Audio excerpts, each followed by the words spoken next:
encontramos nuevamente por este medio de comunicación para continuar desarrollando el Simposio Internacional Aprendizaje y Futuro en la Educación Superior. Primero que todo, quiero transmitirle un saludo al rector de la universidad, al vicerrector de investigación de la universidad y también a todos los docentes que forman parte de este importante simposio que analiza y reflexiona sobre la modalidad combinada en su integración a la educación superior.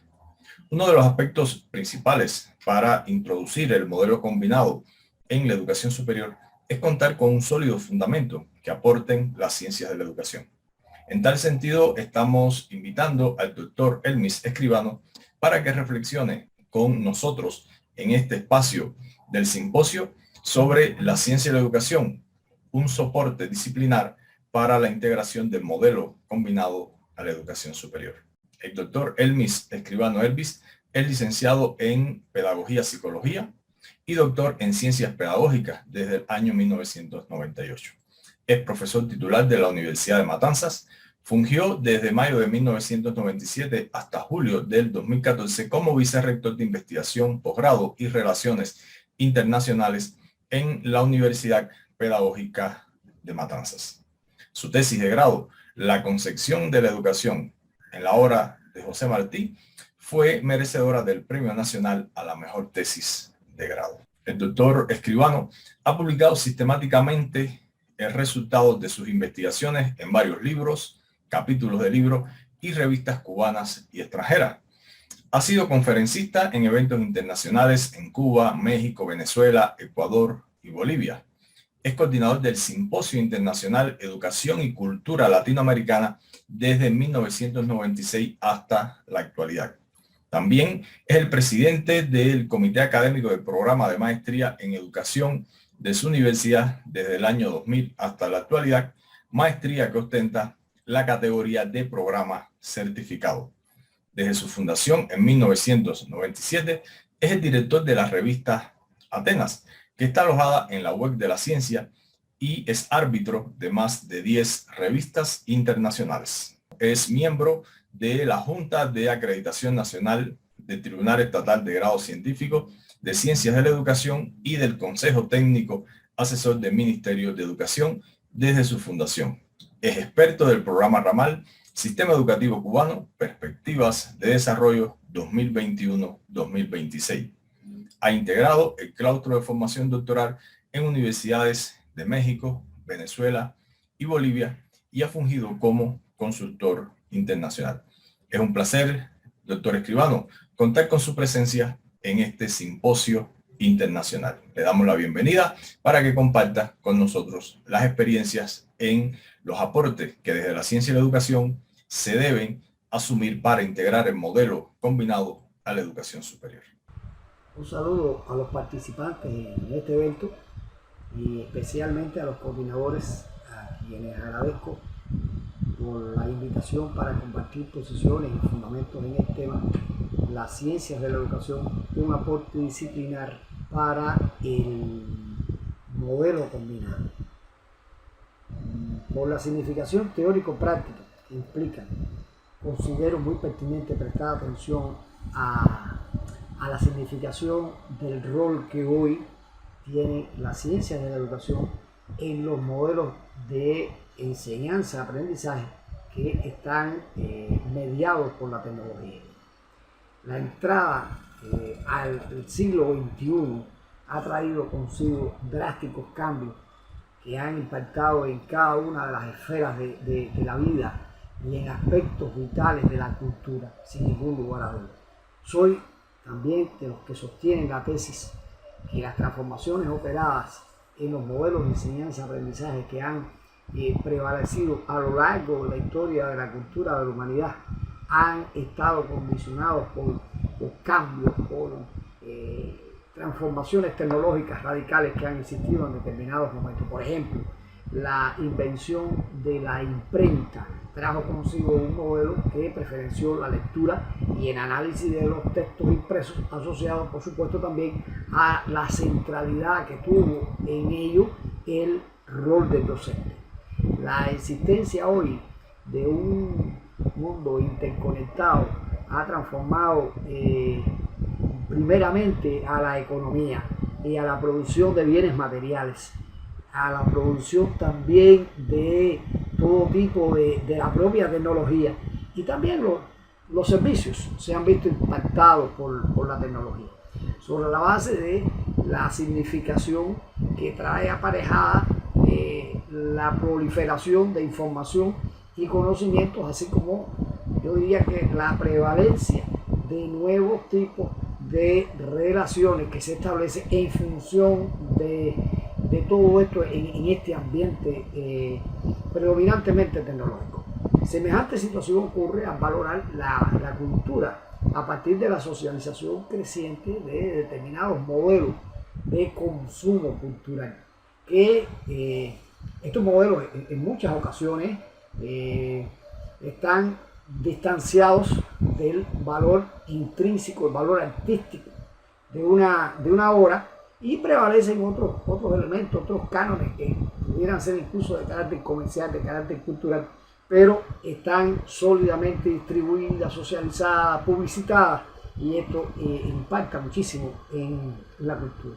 En el orden también de la cultura, habría que mencionar que la instantaneidad de las comunicaciones influye en la prevalencia de determinados valores, de costumbres, de prácticas, de lo que desde la segunda mitad del siglo XX, con una claridad meridiana, señaló Marshall McLuhan como que estábamos viviendo o viviríamos en una aldea planetaria, fue el término que utilizó McLuhan en aquella fecha. Y la realidad se ha encargado de dar crédito, de dar verosimilitud a aquella apreciación de McLuhan. La abundante interconexión ha venido a imponer un modelo de ciencia abierta que se ha convertido ya hoy a escala mundial en un movimiento muy favorable que ofrece cada vez mayores posibilidades para la socialización, para los puntos de encuentro entre los investigadores, y que los resultados científicos sean cada vez más rápidamente visibles y que sirvan al intercambio entre las personas que hoy se dedican al mundo de la ciencia. La UNESCO también ha reconocido y ha propendido en distintos pronunciamientos a favorecer el movimiento de la ciencia abierta. La educación y la escuela, que en ocasiones han sido objeto de duras críticas por su conservadurismo, por la resistencia a cambiar a tono con los tiempos, abre sus puertas de manera ya creciente a la digitalización, a la interconexión y al empleo de los espacios virtuales de aprendizaje. Pero existe en este ámbito mucha tendencia, muchas posiciones y muchas variantes. ¿Cuál debe ser entonces el modelo a asumir? ¿Cómo lo podemos escoger? ¿En qué fundamentos encontrar, le diría, los argumentos necesarios para los procesos formativos mediados por tecnología? ¿Qué requerimientos deben tener? O sea, estos elementos son, a nuestro modo de ver, de primera importancia a la hora de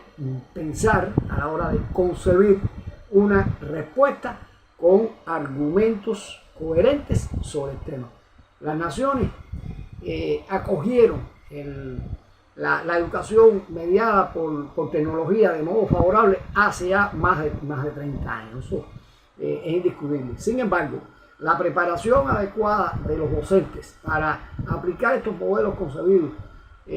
con la mediación tecnológica aún no se completa, todavía no resulta completamente favorable. La irrupción de la pandemia paralizó entonces aquellas postergaciones de preparación de los docentes para entonces decirles una tarea para aplicar aquí, para hacer ahora. Y en este complejo asunto se requiere de acciones integrales, de acciones sistemáticas, de planes que vengan a facilitar la preparación que requieren todos los profesionales de educación, los docentes en este sentido. Y para ello es preciso emplear redes, emplear recursos tecnológicos, y que eso demanda, por supuesto, fundamentos interdisciplinares y con la consecuente actualización sistemática de estos modelos. En el orden de las ciencias humanas, que tienen tienen a la educación como objeto principal de estudio, como una suerte, diríamos, de campo interdisciplinar complejo en este orden, aportan fundamentos que resultan vitales para cualquier nivel educativo, desde la educación inicial hasta la educación superior. O sea, nos estamos refiriendo a las ciencias de la educación. Resulta entonces, a nuestro modo definitorio para delinear, establecer políticas públicas acerca de la educación, la determinación en primer lugar de los fines de la misma. Cómo contribuye cada nivel educativo a formar el tipo de ser humano que la sociedad en definitiva requiere, que la sociedad nos está demandando. Es importante también que cada sistema de ideas se asiente sobre postulados filosóficos generales que permitan, por ejemplo, definir cómo asumimos la naturaleza del ser humano. Es educable ese ser humano, es perfectible, o sea, son, digamos, ejemplos de reflexiones de carácter filosófico que son importantes, que sean nuestro punto de partida a la hora de establecer una política relacionada con la educación en un sistema de educación público o incluso en una institución formadora. Yo soy de los que vota por la definición de que el ser humano es una unidad, una integración biológica y psicológica, y que alcanza su reconocimiento individual mediante la interconexión y mediante las relaciones sociales. Cada sociedad, cada sistema educativo debe definir con mucha claridad cuál es el sistema de valores que son necesarios educar desde la escuela hasta la universidad, y que se complementa, por supuesto, con el entorno social y cultural. Este elemento resulta relevante y de inevitable abordaje por la axiología, y el enfoque que debe prevalecer en la escuela, que debe prevalecer en la educación, también nos lo aporta la filosofía, nos lo aporta la sociología. Aunque en otro orden de cosas, les diría que tenemos que reconocer que la adquisición del conocimiento moviliza o atiende necesariamente a la subjetividad del ser humano. El proceso de aprendizaje tiene una esencia social, necesariamente está condicionado por el establecimiento de interacciones y de relaciones interpersonales. O sea, en este orden el aprendizaje resulta más efectivo, resulta más sólido cuando se ve estimulada por la colaboración entre iguales, entre pares, y que se ve, o sea, y se lleva a cabo en la actividad, se lleva a cabo en la comunicación, y se ve indudablemente reforzado por la contribución que realizan las emociones. Estos son resultados actuales que nos lo ha proporcionado las investigaciones en el campo de las neurociencias, que se conectan de una manera muy favorable con las ciencias de la educación. La pedagogía, por supuesto, como una ciencia de la educación que juega un rol central integrador dentro de estas ciencias, es la encargada de integrar las concepciones necesarias para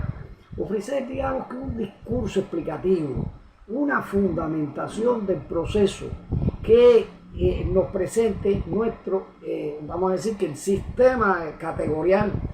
al uso, los principios en los que deben regir y los que nos debemos basar en la educación,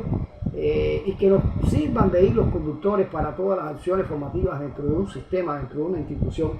y que estén, por supuesto, adecuados y que estén enriquecidos constantemente con la renovación, con la actualización y con el perfeccionamiento que nos reclama la propia dinámica y la propia fluidez de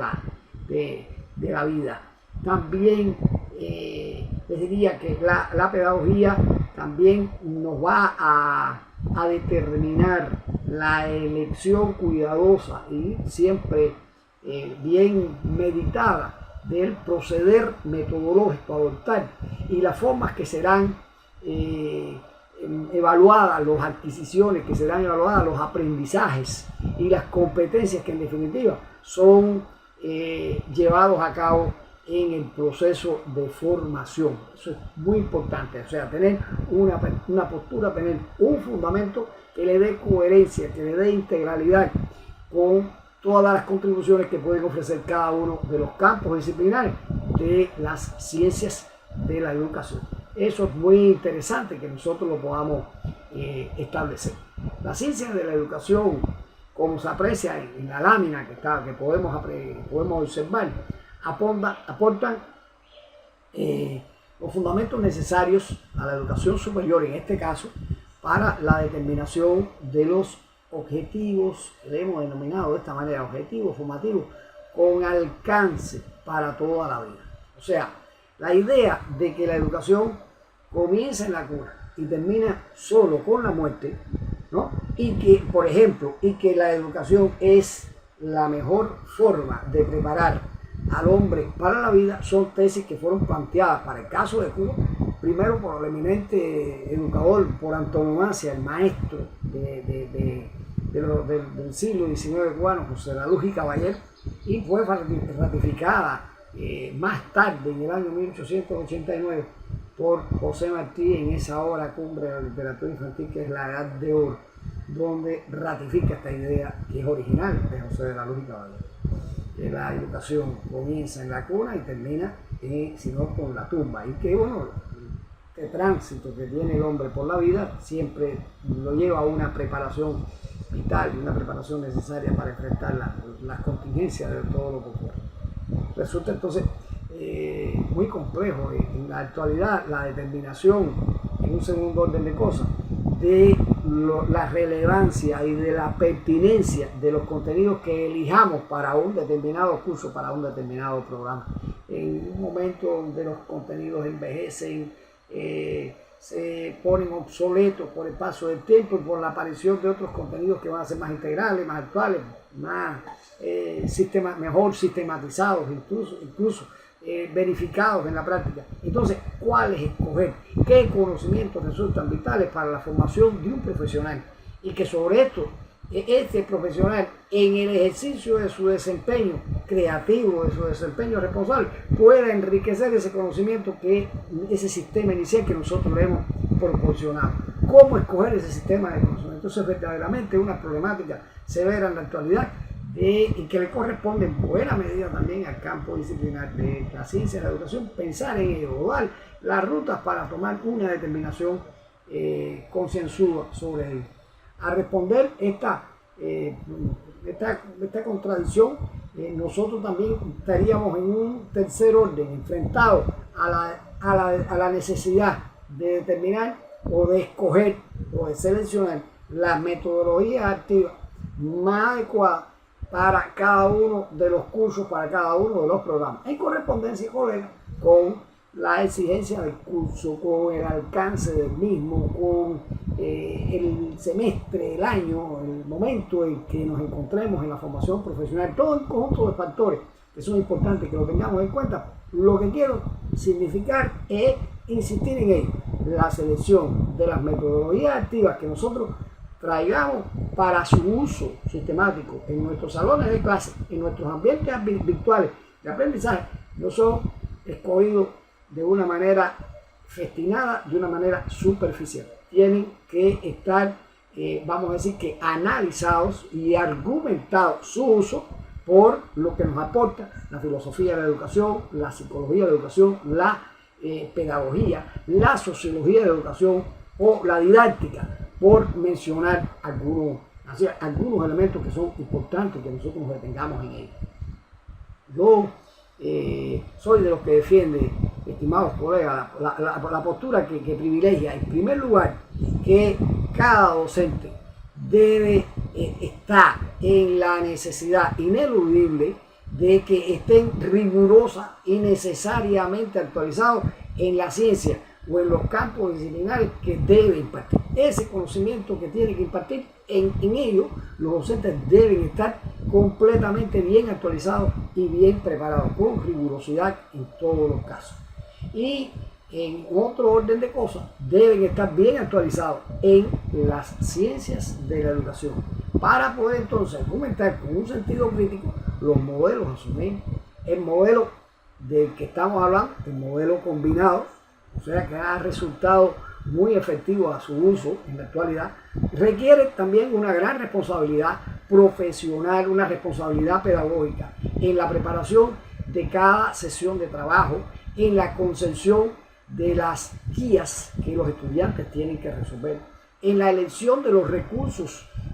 digitales a emplear o cómo implementar la información que ofrece, digamos, la denominada analítica del aprendizaje a partir de lo que las propias plataformas nos van a brindar a nosotros como solución, como información que puede revertirse en una solución para atender determinados elementos en la dirección del proceso de aprendizaje. También estas ciencias nos pueden a nosotros brindar fundamentos para el manejo de la tutoría científica y de la tutoría formativa, sin ningún lugar a duda, y de la evaluación, de la selección del sistema de acciones que nos va a permitir evaluar las adquisiciones, los desarrollos, las competencias que nuestro curso, que nuestras influencias hayan propendido a lograr. Tenemos que escoger muy bien cómo lo vamos a evaluar. Y todo ello, insisto, reclama sustentos filosóficos, psicológicos y una organización pedagógica muy coherente de todo ello. Consigo, colegas, la tecnología como una valiosa, como una imprescindible mediación cultural contemporánea. No podemos pasar sin ella, pero su uso no puede ser arbitrario, no puede ser azaroso, no puede pasar por una moda, no puede ser superficial. Tiene que ser rigurosamente escogido sobre la base del estudio, sobre la base de la preparación y sobre la base de que esto lo hagamos con sistematicidad y aplicado siempre con toda conciencia de que estamos empleando un medio, pero que ese medio nos va a enriquecer, nos va a fortalecer, nos va a propiciar mejores y mayores adquisiciones con mayor solidez, pero que nosotros tenemos que buscarlo e implementarlo dentro de los argumentos y dentro de la, vamos a decir que de la estructura mayor que tendría la concepción de nuestro proceso de enseñanza aprendizaje. Entonces es mi propósito finalmente, para acogernos al tiempo al que nos han invitado, es mi propósito, colegas, estimular la reflexión en este tema, el debate responsable que nos conduzca siempre a la toma de las mejores decisiones y que deben o contribuyan a elevar nuestro desempeño pedagógico profesional, que es siempre una variable imprescindible, una variable determinante de la calidad educativa para todas nuestras naciones. Muchas gracias, estimados colegas.